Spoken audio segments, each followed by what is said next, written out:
some countries without which the world would have a completely different face than the one we know today. I mean, we can all imagine how the world would be without the USA, Great Britain, or Italy. A world without hamburgers, corporations, the UN, tea-based rituals, big clocks named Ben, pizza, pasta, romantic songs, and why not picturesque mob movies. The list could go on forever, but we have just one question. How many of you have tried to think of a world without Romania? For those of you who haven't, take a good look onward. To begin with, try to imagine writing your entire life with only a pencil. Not so convenient, is it? In case you didn't know, and we're sure you didn't, the fountain pen was invented by a Romanian professor named Petrache Poenaru. His invention was patented by the French government in May 1827. Dr. Stefan Odobleja, another illustrious Romanian scientist, is renowned as the father of cybernetics. Practically, he's the inventor of modern cybernetics, and the first to state that cybernetics originates in psychology. Nicolae Paulescu, a Romanian physiologist, invented insulin, a very controversial invention initially and very much disregarded. Only 50 years later, after two Canadians received a Nobel for the same invention, was Nicolae Paulescu's precedence finally recognized, and he was rightfully acknowledged as the true inventor of insulin. As in the 20th century, time was the key word for solving anything. The jet plane, invented by Henry Fonda, was one of the most revolutionary inventions ever. Without him, the jet plane would probably have been invented much later. Without a Romanian gymnast, the computers wouldn't have had the possibility to learn to display a perfect 10. Nadia Comaneci got the first 10 in the history of gymnastics in Montreal, 1976. Imagine Bram Stoker trying to find a count in order to write his bestseller, and Hollywood craving for a vampire to put him on the big screen. So they would all have to thank Vlad Tepes, the Romanian medieval ruler who had the bad luck of becoming the bloodthirsty demon of modern times. Probably a long time would have passed until someone may have thought of writing a complete history of religions. Mircea Eliade was the first in the world to do it. All around the world, nobody would have thought of mocking a serious matter like death.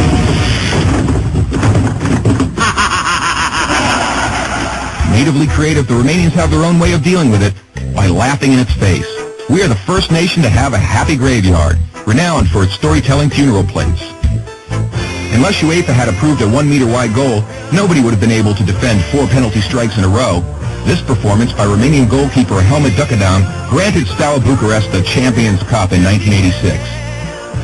Hey, Mr. Bill Gates, we want to congratulate you for being the richest man in the world.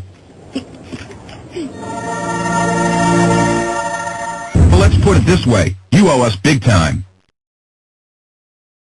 Money. Money makes the world go around the world. The second spoken language in your company is Romanian. Repeat after me. Mulțumesc. Thank you, that is. But let's move on to other gates. More pleasant ones this time. The gates in Maramureș are unique in the world for their architecture, so take a glimpse. Fellas, it's time to get serious and talk about women. And take our word for it, we have the most beautiful on God's green earth. Frankly, without trying to offend anyone, we can't for 1 second imagine a world without our wonderful women. Sorry. If we're good at one thing, it's having a good time. Gastronomically speaking, we are the proud owners of the most mouth-pleasing dishes in the world. And if you try these, we kindly recommend you to feast your senses on our world-renowned wines with a history of centuries. The history of art would have been many pages thinner without the contribution of such a great sculptor as Brancusi. Brancusi did much to encourage a revival of carving and great respect for an artist's materials. Brancusi's sculptures are rightly now considered to be the work of a modern master. Romanians found the most vibrant blue color in the world. It is renowned worldwide, and nobody has been able to find out the exact combination used for obtaining it. It's called Voronezh blue from the well-renowned Moldavian monastery. Another great Romanian contribution to architecture is the Brâncovenesque style, a unique style renowned worldwide. Americans have one thing to thank us for, their national sport. Because while other people were chasing wild goats in order to constitute a national sport, Romanians invented the godfather of baseball. A sort of baseball, that is, called the Uina, which was first attested to in 1364. Last but not least, we have to admit that all the great minds behind all these achievements owe a great deal to the one thing that binds us all. That very special thing that relishes us, that makes us get new friends, that comes with us to football matches, that likes to stay with us at family reunions, that likes Christmas, Labor Day, and all our thirsty mates, and that brought us here today.